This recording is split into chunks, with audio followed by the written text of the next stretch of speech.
हरे कृष्णा भक्तों, राधे राधे। कार्तिक मास की चतुर्थी तिथि को करवा चौथ का व्रत किया जाता है। करवा चौथ के व्रत का संबंध करवा माता और गणेश जी से है। साल की गणेश चतुर्थी को गणेश जी पूजन किया जाता है और कार्तिक मास की चतुर्थी बड़ी होती है, इसलिए इस दिन करवा चौथ का व्रत होता है। इसलिए इस दिन करवा माता और गणेश जी की कहानी पढ़ी जाती है। इस व्रत में कथा सुनने का विधान है। सभी लोग अपनी अपनी परंपरा के अनुसार व्रत कथा सुनते हैं। ये व्रत कथा सुनने के बिना अधूरा है। इस व्रत कथा में साहूकार की बेटी और गणेश जी की कथा प्रमुख है। कुछ लोग दोबिन से जुड़ी कथा भी सुनते हैं तथा सुनते समय अपने हाथों में चावल रखें और कथा पूरी होने पर इन्हें भगवान को अर्पित कर दें। इसके अलावा कथा सुनाने वाले को दक्षिणा ज़रूर दें। किसी के कथा दोपहर 12 बजे के बाद पढ़ी जाती है और किसी के शाम को तारों की छाँव में कथा पढ़ने का विधान है। इसके अलावा करवा चौथ पर कथा समाप्त होने पर मन में प्रार्थना करें कि माँ, जैसे आपने उसके सुहाग की रक्षा करी वैसे ही हमारे सुहाग की रक्षा करें। आइए कथा का प्रारंभ करें। करवा चौथ की दोबिन वाली कहानी। करवा नाम की एक पतिव्रता दोबिन अपने पति के साथ तुंगभद्रा नदी के किनारे रहती थी। एक दिन जब पति कपड़े धो रहे थे तब एक मगरमच्छ ने उन्हें अपने दांतों में दबाकर यमलोक ले जाने लगे। पति की पुकार सुनकर करवा वहां पहुंची और मगर को कच्चे धागे से बांधकर यमराज के पास ले गई। करवा ने यमराज से अपने पति की रक्षा करने की गुजारिश की और कहा कि अगर उन्होंने अपने पति को बचाने में मदद नहीं की तो वह उन्हें श्राप देंगे। करवा के साहस से डरकर यमराज ने मगर को यमलोक भेज दिया और पति को दीर्घायु होने का वरदान दिया। मान्यता है कि तब से कार्तिक कृष्ण की चतुर्थी को करवा चौथ का व्रत रखा जाने लगा। करवा चौथ के व्रत में सुहागिन महिलाएं करवा माता से प्रार्थना करती हैं कि जैसे उन्होंने अपने पति को मृत्यु के मुंह से वापस निकाला था वैसे ही उनके सुहाग की भी रक्षा करें। दूसरी कहानी, साहूकार के 7 बेटों और 7 बेटियों की कथा। एक साहूकार के 7 लड़के और एक लड़की थी। साहूकार के बेटे अपनी बहन से बहुत प्यार करते थे। साहूकारनी के साथ उसकी बहुओं और बेटी ने चौथ का व्रत रखा था।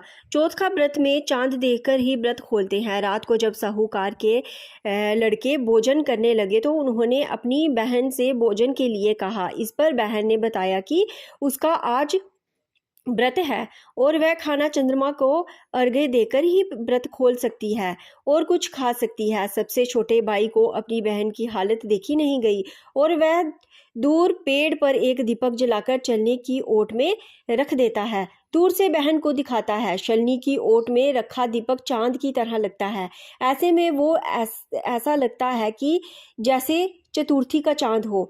बहन ने अपनी भाभी से भी कहा कि चंद्रमा निकल आया है, व्रत खोल ले, लेकिन भाभीयों ने उसकी बात नहीं मानी और व्रत नहीं खोला।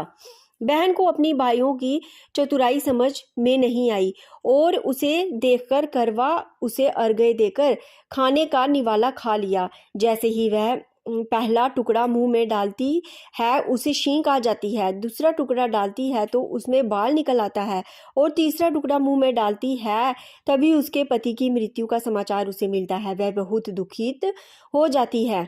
उसकी भाभी सच्चाई बताती है कि उसके साथ ऐसा क्यों हुआ। व्रत गलत तरीके से टूटने के कारण माता उससे नाराज हो गई है।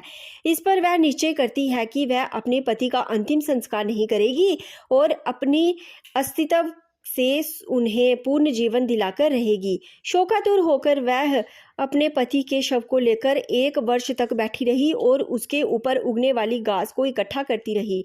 उसने पूरी साल की चतुर्थी को व्रत किया और अगले साल कार्तिक कृष्ण चतुर्थी फिर से आने पर उसने पूरे विधि विधान से करवा चौथ का व्रत किया। शाम को सुहागिनों से अनुरोध किया कि यम सुई ले लो, पी सुई दे दो, मुझे भी अपनी जैसी सुहागिन बना दो। जिसके फलस्वरूप माता करवा और गणेश जी के आशीर्वाद से उसकी पति पुनः जीवित हो गए। जैसे गणपति और करवा माता ने उसकी सुनी वैसे सभी की सुने और सभी का सुहाग अमर हो। गणेश जी की अंधी बुढ़िया वाली कहानी। एक अंधी बुढ़िया थी जिसका एक लड़का और बहू थी। वह बहुत गरीब थी। वह अंधी बुढ़िया माई नित्य प्रतिदिन गणेश जी की पूजा और चौथ का व्रत करती थी। माई की पूजा से प्रसन्न होकर एक दिन गणेश जी भगवान ने प्रसन्न होकर उनको दर्शन दिए और बोले कि बुढ़िया माई तू रोज निस्वार्थ भाव से मेरी पूजा करती है, जो चाहे सो मांग लो। बुढ़िया माई बोली, हे विघ्नहर्ता गणेश जी भगवान, मुझे तो मांगना नहीं आता, सो क्या मांगू। तब गणेश जी भगवान बोले कि माई मैं कल आऊंगी तो अपने बहू बेटे से पूछ कर मांग ले। तब बुढ़िया ने अपने बेटे बहू से पूछा तो बेटा बोला कि माँ धन मांग ले और बहू ने कहा कि माँ पोता मांग ले। बुढ़िया ने सोचा कि बहू बेटा तो अपने मतलब की बातें करते हैं, अतः उस बुढ़िया ने पड़ोसी से पूछा तो पड़ोसी ने कहा कि बुढ़िया माई तेरी थोड़ी सी जिंदगी बची है, तू क्यों तो मांगे धन और क्यों मांगे पोता, तू तो केवल अपनी आंखें मांग ले जिससे तेरा जीवन सुख से व्यतीत हो जाए। उस बुढ़िया माई ने बेटे बहू तथा पड़ोसी की बात सुनकर घर में जाकर सोचा जिससे बेटा बहू भी खुश हो जाए और मेरा भला हो वह ही मांग लूं।